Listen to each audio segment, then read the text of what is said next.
नमस्कार दोस्तों, गार्गी क्लासेस पर आपका स्वागत है। डेट आज की 26 जुलाई 2022। देख लेते हैं इंडियन एक्सप्रेस के इंपॉर्टेंट आर्टिकल्स जो अभी हम इस वीडियो में डिस्कस करेंगे। आज हमारे पास में जो इश्यूज़ हैं उनमें एक तो है कि इंडिया और जापान के लिए कैसे चाइना सरदर्दी बन रहा है। अगर हम बात करें न्यूक्लियर वेपन की तो उसको टैकल करने के लिए दोनों कंट्रीज़ को क्या करना चाहिए जानेंगे।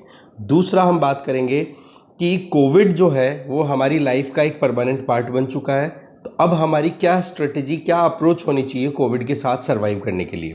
तीसरा मुद्दा हम देखेंगे कि एमएसएमई सेक्टर को कितने क्राइसिस का सामना करना पड़ रहा है बैक टू बैक, चाहे डिमोनेटाइजेशन, फिर जीएसटी, फिर ये कोविड, इन सारी की वजह से बहुत ज़्यादा परेशानी हुई है। तो उस पॉइंट ऑफ व्यू से एक मुद्दा ये भी देखेंगे। ठीक है, तो चलिए देखते हैं डिटेल में। डिस्कशन स्टार्ट करने से पहले एक छोटी सी बात, जैसे कुछ स्टूडेंट्स ऐसे हैं जो नए ज्वाइन करते हैं, हर दिन ऐड होते चले जाते हैं, तो उन लोगों के लिए एक छोटा सा मैसेज है कि आप बस कंटिन्यूसली अपडेटेड रहो। आपका जो एग्ज़ाम है उसके पिछले 1.5 साल का करंट अफेयर रेडी रखो। ठीक है ना। इसमें क्या है कि जो प्रीवियसली प्लेलिस्ट बनाई हुई है, आराम से प्लेलिस्ट सेक्शन में जाओ और एडिटोरियल डिस्कशन 2022 करके मैंने एक अलग से प्लेलिस्ट बनाई है। तो जनवरी से लेकर के आप अभी तक के वीडियोज़ को एक एक करके थोड़ा थोड़ा कवर करते चले जाओ। ठीक है, उससे आपका क्या होगा कि बैकग्राउंड कवर हो जाएगा, क्योंकि डेली बेसिस पे अगर मैं बैकग्राउंड बताने लगूंगा तो बहुत टाइम बीत जाता है।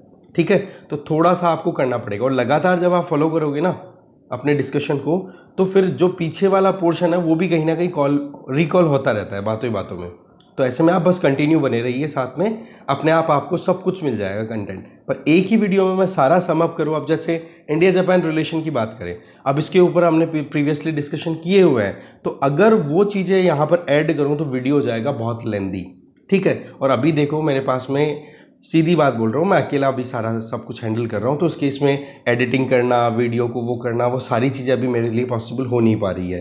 तो उस केस में आप थोड़ा सा जो ऑलरेडी बने हुए वीडियोस हैं उनमें आजकल तो मैं थंबनेल में भी ऊपर डाल देता हूँ कि कौन कौन से आर्टिकल्स हमने डिस्कस किया है, क्या है मुद्दा उसमें, तो उनको देख लो आप आराम से। ठीक है, जो आपको लगे वहाँ पर सीधा हिट करो और मतलब पढ़ लो उस चीज़ को। ठीक है ना। तो अब हम पढ़ते हैं द न्यूक्लियर रिस्पॉन्स। तो सी राजा मोहन जी के द्वारा लिखा हुआ ये आर्टिकल है। यहाँ पर एक एक्सपर्ट एशियन न्यूक्लियर ट्रांजिशन के बारे में बता रहे हैं। एक्सपर्ट का नाम है एस्ले टेलिस। ठीक है, ये Carnegie Endowment for International Peace इससे एसोसिएटेड इंडिविजुअल है। सो बेसिकली टेलिस अपनी तरफ से क्या बात बोलते हैं, किन बातों पर इन्होंने अपनी तरफ से एक रिपोर्ट रिलीज की है। देखो, जापान में एटॉमिक ऑप्शन को लेकर के बातचीत चल रही है। दिल्ली में भी कहीं ना कहीं यही मुद्दा हाईलाइटेड हो रहा है। इसके पीछे कारण, क्योंकि चाइना लगातार अपनी मिलिट्री पावर को एक्सपेंड कर रहा है और अपने न्यूक्लियर आर्सेनल को रैपिडली मॉडर्नाइज कर रहा है, बहुत ज़्यादा, वॉल्यूम वाइज भी और क्वालिटी वाइज भी। और दोनों के लिए सरदर्दी है कि नहीं। जापान के लिए सरदर्दी ईस्ट चाइना सी के लिए है और इंडिया के लिए सरदर्दी हिमालयन रीजन में आ रही है। तो उस केस में क्या हो जाता है कि कहीं ना कहीं चाइना की जो क्वालिटी इंप्रूव हो रही है उसके लिए हमें कहीं ना कहीं समझना होगा इस रियलिटी को कि सही में हमें भी हमारी जो न्यूक्लियर एबिलिटीज़ हैं उनको एक्सपेंड करने की ज़रूरत है। इसके पीछे कई कारण हैं। देखो, एक तो चाइना जो है वो अपनी मिलिट्री कैपेबिलिटीज़ को लगातार बढ़ाता चला जा रहा है। ठीक है, और ये बताया जा रहा है, एस्टिमेट ये लगाया जा रहा है कि चाइना का जो आर्सेनल है, न्यूक्लियर आर्सेनल की हम बात कर रहे हैं, जो 350 है अभी, ठीक है, वो बढ़ करके बोला 1000 से भी ज़्यादा हो जाएगा 2030 आते आते हैं। तो आप इस चीज़ को इग्नोर नहीं कर सकते। दूसरा, चाइना जिस तरीके से मस्कुलर अप्रोच अपना रहा है, चाहे वो कहीं पर भी टेरिटोरियल डिस्प्यूट चल रहा हो, फॉर एग्जांपल जापान के साथ में ईस्ट चाइना सी और इंडिया के साथ में हिमालयन रीजन, तो वहाँ पर चाइना की एक टेक्टिक काम करती है, सलामी स्लाइसिंग और एक है कोऑर्डिनेटेड डिप्लोमेसी। सलामी स्लाइसिंग में क्या करता है चाइना, जैसे अभी आप देख सकते हो कि लद्दाख में थोड़ा सा एरिया कैप्चर कर लिया, अब वहाँ पर इंफ्रास्ट्रक्चर डेवलप कर लेगा, अब वहाँ पर कई दिनों तक शांत रहेगा, तब तक ये हो जाएगा कि हाँ जी, इंडिया ने एक्सेप्ट कर लिया है कि ये ज़मीन चाइना की है, या फिर इंडिया जो अपनी तरफ से चाइना को बिल्कुल चैलेंज नहीं कर रहा है। तो इस केस में अब चाइना क्या करेगा, वहाँ पर इंफ्रास्ट्रक्चर डेवलप कर ही रहा है, ब्रिज बना लिए, कैंप बना लिए, लोगों को वहाँ सेटल कर रहा है इस तरीके से। अब नेक्स्ट 1-2 साल के अंदर एक और कदम उठाएगा, फिर आगे बढ़ेगा। तो ऐसे कर करके वो आगे धीरे धीरे एडवांस करता चला जाएगा और अपनी जो पाम प्लस 5 फिंगर पॉलिसी है उस पर काम करता है, जिसमें पाम को तो उसने पहले ही कैप्चर कर लिया था, तिब्बत को। 5 फिंगर की बात करो तो लद्दाख आ जाता है, लद्दाख के बाद में उत्तराखंड आ गया, लद्दाख के बाद में आप उत्तराखंड क्या नेपाल आ जाता है, लद्दाख ले लो, नेपाल ले लो, सिक्किम ले लो, भूटान ले लो, अरुणाचल प्रदेश ले लो। ये इस तरीके से इसकी 5 मेन टारगेट्स हैं। अब इन 5 में लद्दाख में तो इंडिया को परेशान कर रहा है। नेपाल पे डिप्लोमेटिकली बहुत ज़्यादा आगे बढ़ चुका है, वहाँ ठीक है कि अब जग गई है नेपाल, जग गया है नेपाल, थोड़ा बहुत यूएसए की प्रेजेंस वहाँ पे इंश्योर कर रहा है, तो चाइना को काउंटर करने में प्रॉब्लम नहीं आएगी। तो ऐसे में चाइना सलामी स्लाइसिंग के थ्रू आगे बढ़ रहा है धीरे धीरे। और कोऑर्डिनेटिव डिप्लोमेसी, पहले अगले कंट्री को साथ दे करके फिर दबाव में लाना, दबाव में ला करके फिर अपनी मनमानी करना, ठीक है। तो वो जो चीज़ें हैं वो बहुत ज़्यादा बढ़ चुकी है चाइना की। और तीसरा ये है कि यूक्रेन क्राइसिस से एक चीज़ क्लियर हो गई कि अगर एक न्यूक्लियर वेपन कैपेबल कंट्री किसी दूसरे कंट्री पे अटैक करता है तो उस न्यूक्लियर कैपेबल कंट्री के अगेंस्ट में दुनिया की कोई दूसरी पावर खड़ी होने से डरेगी। क्यों? जैसे रशिया ने क्या कहा कि अगर नेटो या यूएस यूक्रेन को डिफेंड करने के लिए आते हैं तो हम न्यूक्लियर वेपन यूज कर लेंगे। तो इस तरीके से कोई भी यूक्रेन को बचाने के लिए आगे आने से डर रहा है। तो ऐसे में ये एक मैसेज क्लियर है कि क्यों जापान और इंडिया को अपनी न्यूक्लियर आर्मामेंट या न्यूक्लियर कैपेबिलिटीज को राइज करने की जरूरत है। सच्चाई तो ये है कि न्यूक्लियर वेपन की बात करें तो इंडिया ने तो देखो कितने ही हो, 100 ही हो, 120, 125 ही हो, 129 ही हो, पर इंडिया ने न्यूक्लियर वेपन तैयार तो कर रखे हैं, पर जापान के पास तो है ही नहीं। जापान ने क्यों नहीं किए? क्योंकि जापान जो है वो दुनिया का इकलौता ऐसा कंट्री है जो कि विक्टिम है न्यूक्लियर अटैक का, हिरोशिमा और नागासाकी वाला जो मुद्दा उसकी वजह से। तो उस केस में जापान ने तो वैसे ही अपनी तरफ से ये चीज़ क्लियर कर रखी है कि हम हमारी तरफ से न्यूक्लियर वेपन डेवलप नहीं करेंगे। पर फिर भी न्यूक्लियर वेपन जब अटैक किया गया था यूएस के द्वारा जापान पे, तो यूएसए ने अपनी तरफ से कमिटमेंट दिया था कि हम जापान की केयर करेंगे, क्योंकि जापान ने अपनी मिलिट्री भी तैयार नहीं की है। अब जाकर के जापान थोड़ा सा रेडी हो रहा है कि हाँ चलो हमें हमारी मिलिट्री कैपेबिलिटीज़ तो बढ़ानी होगी, डिफेंस एक्सपेंडिचर राइज करना होगा। अभी तक की बात कीजिए तो जापान जो है वो यूएस के न्यूक्लियर अम्ब्रेला के अंडर ही है। दैट मीन्स यूएस की न्यूक्लियर एफिशिएंसी या कैपेबिलिटीज़ हैं, उसी के बेस पे जापान जो है वो चल रहा है सिक्योरिटी पॉइंट ऑफ व्यू से देखा जाए। दूसरी तरफ जापान को, इंडिया की बात करें तो इंडिया ने तो मिनिमम डेटरेंस पोस्चर ले रखा है कि कोई भी हम पे अटैक करे उससे पहले एक बार सोच ले, ठीक है। दूसरा, नो फर्स्ट यूज पॉलिसी भी हमने अपना ली, क्योंकि 1998 में जब हमारा न्यूक्लियर वेपन टेस्ट हुआ था पोखरण सेकंड, तो उसमें उसको जैसे ही किया था तो उसके बाद में हमारा टारगेट ये था कि भाई हम न्यूक्लियर वेपन तैयार तो कर ले, पर इसका मतलब ये नहीं है कि हमारे आसपास के पड़ोसी देशों को हम डराने के लिए करेंगे। पर अभी जिस तरीके से चाइना लगातार एक्सपेंड कर रहा है अपनी कैपेबिलिटीज़ को, तो उस केस में हमें भी कहीं ना कहीं इस चीज़ को रिव्यू करने की ज़रूरत है कि कहीं मिनिमम डेटरेंस और नो फर्स्ट यूज़ पॉलिसी हमारे लिए कहीं घातक साबित ना हो जाए। अब देखो, जापान और इंडिया दोनों अपनी तरफ से बहुत बार कोशिश कर चुके हैं। यूनाइटेड नेशन में जब भी कोई न्यूक्लियर वेपन को ख़त्म करने की बात है, न्यूक्लियर डिसआर्मामेंट की बात है, तो दोनों बढ़ चढ़ के बातें बोलते हैं, ठीक है। आज तक अगर देखा जाए तो यूएसए के अंडर में, तो अब ऐसा तो हम कह नहीं सकते ना कि न्यूक्लियर वेपन को ख़त्म करने की बात की गई है और दोनों ने ख़त्म कर दी है। जैसे 2017 की ट्रीटी है जिसमें प्रोहिबिशन ऑफ न्यूक्लियर वेपन की बात की गई है, तो अभी तक क्या इंडिया ने अपनी तरफ से छोड़ दिए हैं न्यूक्लियर वेपन? नहीं, केवल प्रमोशन की बात करता है इंडिया की पीसफुल कोएग्जिस्टेंस होनी चाहिए। और टोक्यो है, क्या रेडी है 2017 के इस ट्रीटी को साइन करने के लिए? लगता नहीं है कि दोनों रेडी हैं। क्यों? क्योंकि जिस तरीके से चाइना एग्रेशन दिखा रहा है वहां पर इन दोनों को ये चीज मान करके ही चलनी पड़ रही है, ठीक है। दूसरी तरफ अगर देखा जाए तो जापान अपने खुद के न्यूक्लियर वेपन तैयार करें, उसमें एक डाउट आता है, क्योंकि जापान के जो former prime minister Shinzo Abe, जिनका असैसिनेशन हो गया, उन्होंने तो कह दिया था कि जापान को अपनी न्यूक्लियर पॉलिसी को एक फ्रेश लुक देने की ज़रूरत है। बट करंट प्राइम मिनिस्टर जो किशिदा हैं, ठीक है, वो बेसिकली हिरोशिमा से ही आता है, तो उनके पूर्वजों ने भुगता है कि वाकई में न्यूक्लियर वेपन के अटैक की वजह से कितना नुकसान होता है। तो जहाँ तक है वो तो देखो अपनी तरफ से अलाउ नहीं करेंगे कि हाँ जापान खुद का न्यूक्लियर इक्विपमेंट, न्यूक्लियर टूल्स तैयार कर ले, ठीक है। एक तरफ चाइना की बात करें तो चाइना का तो आपको पता है इकोनॉमिकली और मिलिट्रीली अपने आप को बहुत ज़्यादा एक्सपेंड कर चुका है। यूएस और चाइना के बीच में जो गैप है मिलिट्री और इकोनॉमी पॉइंट ऑफ व्यू से, उनमें वो लगातार रिडक्शन करता हुआ चला जा रहा है। तो हमारे लिए तो देखो मिनिमम डेटरेंस वाला जो पॉइंट है उसको रिव्यू करने का कहीं ना कहीं मुद्दा बन जाता है। जापान की बात करें तो देखो जापान ने तो जब हिरोशिमा पे और नागासाकी पे अटैक किया था तो हिरोशिमा से ही बिलोंग करते हैं, ठीक है। किशिदा जो जापान के करंट प्राइम मिनिस्टर हैं, 6 अगस्त 1945 को हिरोशिमा पे ही हुआ था पहला अटैक। तो उस टाइम पर जिस एरिया से वो आते हैं इलेक्ट होकर के, तो वहाँ से चांसेस बहुत कम लगते हैं कि वो कहीं ना कहीं जापान की न्यूक्लियर वेपन को डेवलप करने के लिए अलाउ भी करेंगे क्या। दूसरा देखें तो जापान जो है वो अभी nuclear proliferation treaty NPT review conference भी होने वाली है नेक्स्ट वीक में, तो उसमें भी किशिदा जो है वो उसको एक तरीके से एड्रेस करेंगे। तो चांसेस यही है कि जापान अपनी तरफ से आगे ना बढ़े। G7 समिट भी जो है वो भी होस्ट करने वाला है जापान, ठीक है। नेक्स्ट जो G7 समिट होगी हिरोशिमा में ही होगी वो भी, ठीक है। पर सवाल ये है कि जापान चाइना को कंटेन करने के लिए क्या कर रहा है। देखो, खुद ना डेवलप करे पर यूएस का जो इन्फ्लुएंस है वो तो एशियन रीजन में बढ़वा ही रहा है ना जापान लगातार। यूएस हो, एशिया हो या यूरोप हो, इन एरिया से जो लोग भी, जो कंट्रीज भी बिलोंग करते हैं उनकी प्रेजेंस डेफिनेटली इंश्योर की जा रही है जिससे कि चाइना को कंटेन किया जा सके, ठीक है। तो जापान तो देखो अपनी तरफ से खुद तो तैयार होगा नहीं, बट यूएस की प्रेजेंस और यूरोपियन पार्टनर्स की तरफ से अपनी तरफ से एफर्ट्स करेगा। तो ये जापान का केस तो यहीं खत्म है। अब देखो इंडिया की बात करें तो हमने 1998 में हमने टेस्ट कर लिया था, तो हमने एक तो मिनिमम डिटरेंस का आइडिया दे दिया, एक नो फर्स्ट यूज़ का आइडिया हमने जल्दी से अडॉप्ट कर लिया था।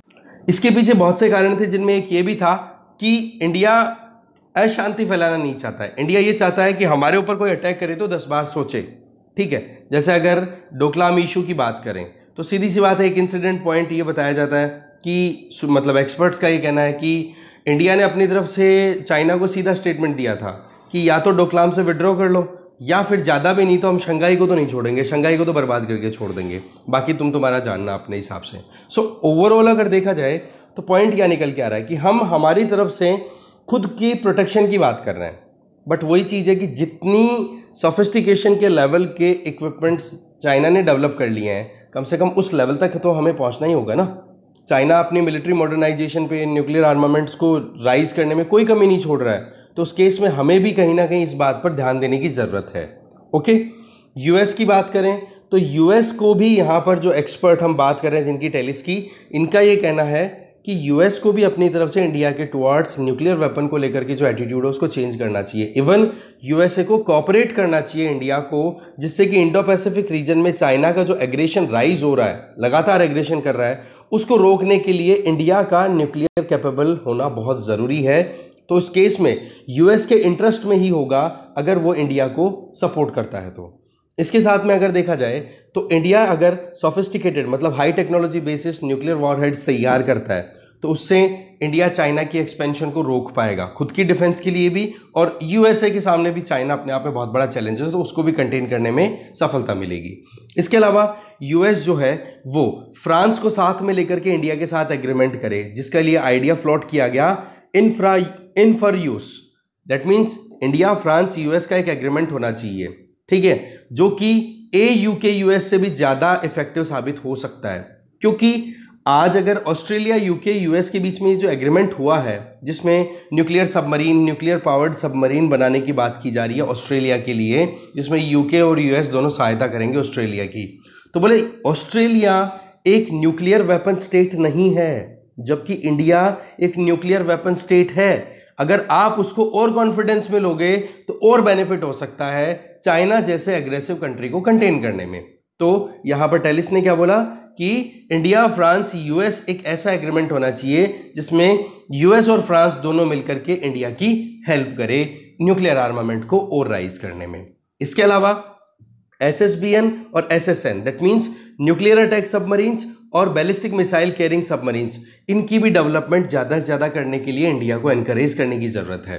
क्योंकि इंडिया जितना रिलायबल, अगर हम चाइना के कंटेक्स्ट की बात करें, इंडिया जितना रिलायबल और इंडिया जितना स्ट्रांग कोई दूसरा काउंटर पार्ट आपको नहीं दिखेगा अगर एशिया की बात की जाए तो। सो दिल्ली एंड वॉशिंगटन दोनों को प्रॉपर मैनर में काम करना होगा, चाहे आज करो चाहे लेट करो, कोई फर्क नहीं पड़ता, पर करना तो दोनों को साथ में पड़ेगा। क्योंकि जिस तरीके से चाइना ने ग्लोबल एनवायरनमेंट क्रिएट किया है ना, कि चाइना अपनी दादागिरी चलाना चाहता है, तो उस केस में इंडिया को तो साथ में लेना मैंडेटरी हो जाता है।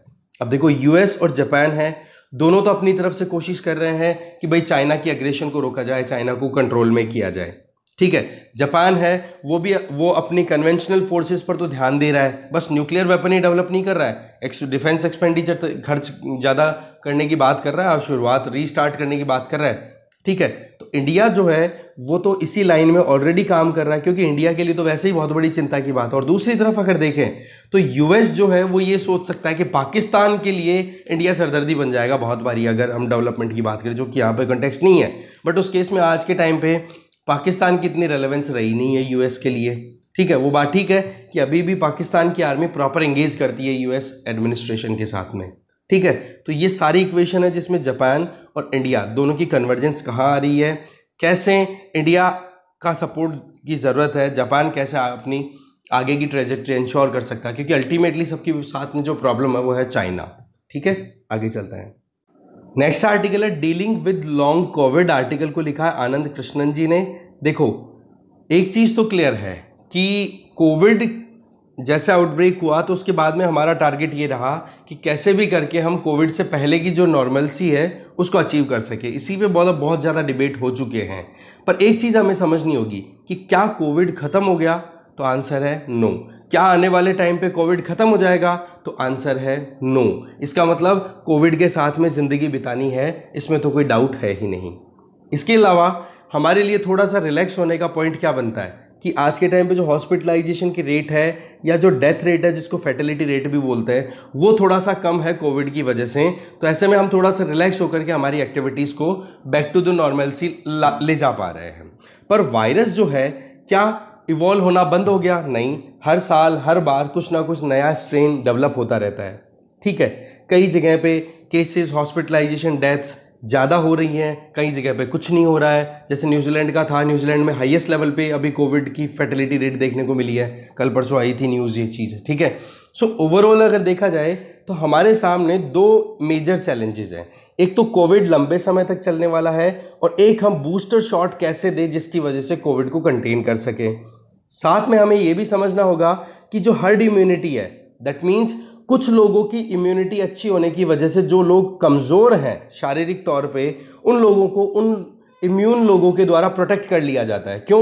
इन्फेक्शन आया इन इम्यून लोगों के पास में, तो इनके इम्यून सिस्टम ने उस इन्फेक्शन को फाइट कर लिया और बीमारी को आगे नहीं बढ़ने दिया, और जो एक्चुअल में बीमार लोग थे या फिर जो बहुत वीकर लोग थे उनको बचा लिया। तो ये बेसिकली हर्ड इम्यूनिटी हो गई, ठीक है। एक साथ बहुत सारे लोगों की इम्यूनिटी ने मिलकर के कुछ कमजोर लोगों को बचा लिया, that is herd immunity, right. तो ऐसे में आप देख सकते हो कि करंट वैक्सीनेशन जो प्रोग्राम चल रहे हैं, क्या ये री इन्फेक्शन को बचा पा रहे हैं? नो, इन्फेक्शन तो हो रहे हैं। हर्ड इम्यूनिटी क्या काम कर रही है? ये भी हम नहीं कह सकते।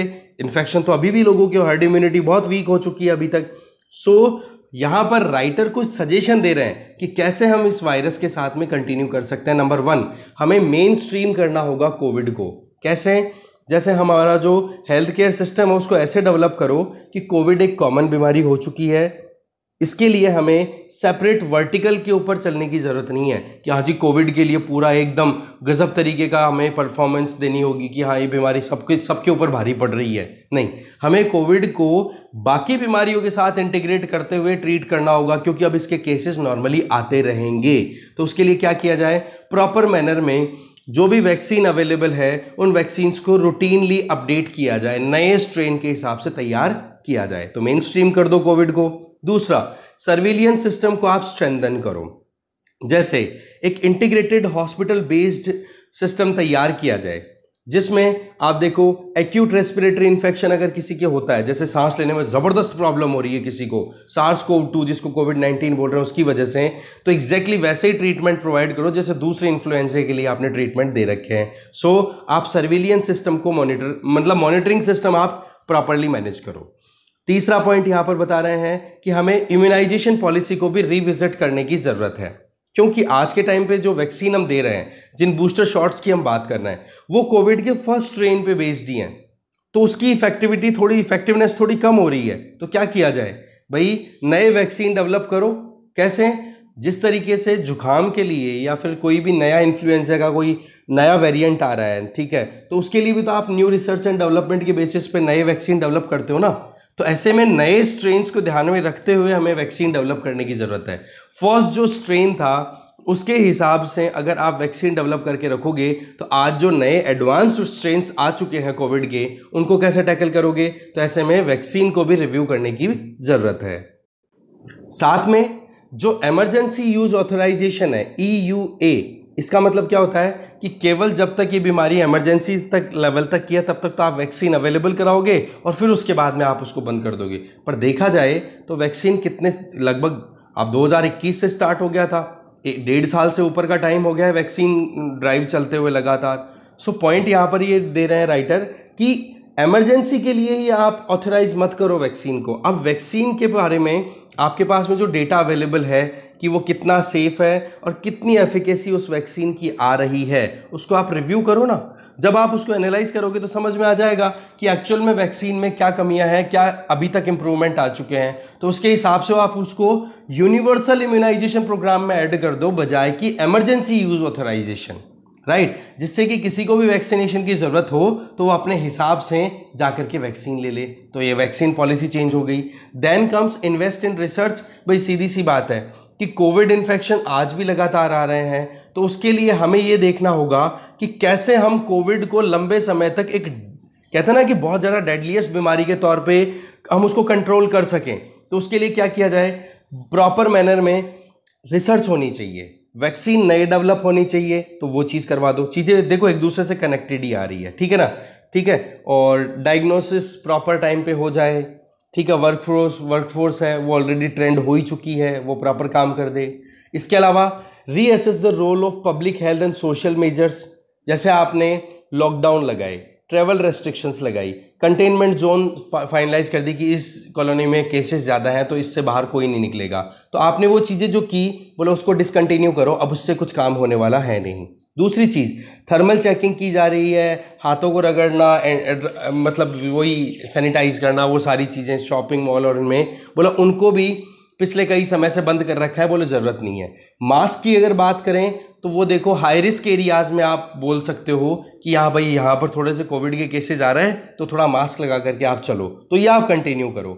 साथ में लोगों को आप ऑटोनॉमी दो, इंडिविजुअल्स पे छोड़ दो कि वो अपने हिसाब से रिस्क को समझे और फिर उसके हिसाब से अपनी एक्टिविटीज़ करे। भाई मास्क लेना है कि नहीं लेना, मुझे हैंड सैनिटाइज करना है कि नहीं, हैंड वॉश करना है कि नहीं, वो अपने हिसाब से कर लेंगे, ठीक है। इसके अलावा prepare for an antigenic shift. That means हमें हर बार नए वैक्सीन हर बार हमें कोविड के नए वेरिएंट्स देखने को मिलते हैं, तो उसी के हिसाब से हमें रिस्पॉन्स भी तैयार करना होगा, जो मैं आपको बता चुका हूँ, रिसर्च एंड डेवलपमेंट से बेसिस हो गया। और एक चीज़ इसमें बड़ी काम की बताई जा रही है, वो क्या कि आप ग्लोबली एक कह सकते हैं ना इंटीग्रेशन लेकर के आने की ज़रूरत है। जैसे कोई नया वेरिएंट किसी भी कंट्री में अगर डिटेक्ट हुआ है तो उस कंट्री से ट्रैवल की हिस्ट्री और वो सारी चीज़ें एकदम प्रॉपर मैनर में हो सके, ठीक है।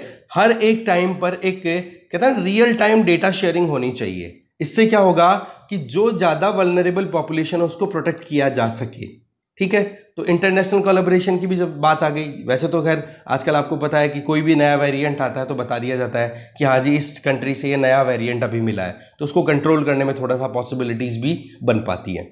इसके अलावा ग्लोबल डेटा शेयरिंग की बात करी दी, और दूसरा नेशनैलिटी और कहते हैं ना इंटेलेक्चुअल प्रॉपर्टी राइट और राष्ट्रवाद की जो भावनाएं हैं उनको लेकर के लोग क्या है डेटा जल्दी से शेयर नहीं करते हैं, या फिर अपनी जो टेक्नोलॉजी डेवलप की उसको शेयर नहीं करना चाहते। तो बोला इस नैरो माइंडेडनेस को बंद कर देना चाहिए। कॉमर्शियल और नेशनल इंटरेस्ट को एक बार साइड में रखो और ह्यूमैनिटी को ध्यान में रख करके साथ में चलने की जरूरत है। इसके अलावा गवर्नमेंट जो है वो अपने इंस्टीट्यूशनल फ्रेमवर्क्स और मैकेनिज्म्स को इसी तरीके से रिव्यू करके और एक स्टैंडर्ड ऑपरेटिंग प्रोसीजर तैयार कर सकती है। हो सकता है कि आने वाले टाइम पर कोई दूसरी ऐसी महामारी फैले, तो उसके लिए हम कोविड का एक्सपीरियंस काम में ले सकते हैं, या फिर ये भी तो कह सकते हैं ना कि जो एग्जिस्टिंग बीमारियां हैं, जैसे टीबी के बारे में हमने बहुत डिस्कशन किया है प्रीवियसली, इन दिनों में तो नहीं आया कि कोविड के लिए इतना अटेंटिवली काम किया है जितना अटेंटिवली अगर टीबी के लिए कर लेते तो टीबी से भी बचाया जा सकता था लोगों को। पर वही चीज़ है कि हमारे पास में कोविड का इतना क्विक एक्सपीरियंस अवेलेबल है, तो इसको हम बाकी बीमारियां जो एग्जिस्टिंग हैं उनके लिए भी अप्लाई कर सकते हैं और फ्यूचर में भी प्रोटेक्शन के लिए हम उनको यूज़ कर सकते हैं।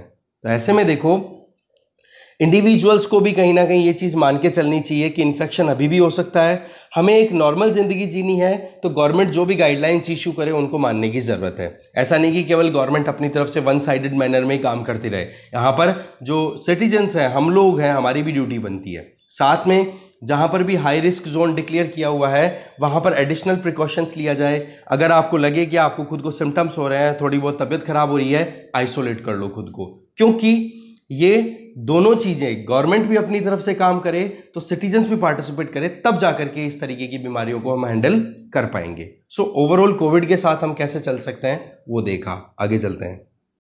नेक्स्ट आर्टिकल है सेविंग एमएसएमई।